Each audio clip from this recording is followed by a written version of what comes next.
साहब।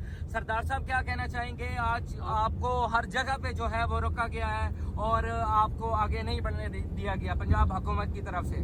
थोड़ा सा आगे आपने देखा है कि जो ही हम चक्री इंटरचेंज पर पहुंचे और वहाँ पर आगे पुलिस ने प्रॉपर तरीके से नाकाबंदी की हुई थी और वहाँ उन्होंने हमारा जो काफिला है उसको आगे से डिस्पर्स करने की कोशिश की है। लेकिन आज नौजवानों में इतना जोश है, उसकी वजह है कि आगे हमारा लीडर जो है वो दिलेर है। ये इस वक्त आप देख सकते हैं, इस वक्त पंजाब पुलिस जो है उनकी तरफ से हर एक मकाम पे जो है पीटीआई को रोका गया है। ये देख सकते हैं उनके काफिले को रोका गया है, लेकिन जो उनके टाइगर हैं, करने हैं, उनकी तरफ से बिल्कुल भी जो है दबाव नहीं आया गया, क्योंकि वो फुल जोश में थे। फुल जोश में जो है अभी भी देख सकते हैं, फुल जोश में नारेबाजी करते करते वो आगे की तरफ जा रहे हैं। ये इस वक्त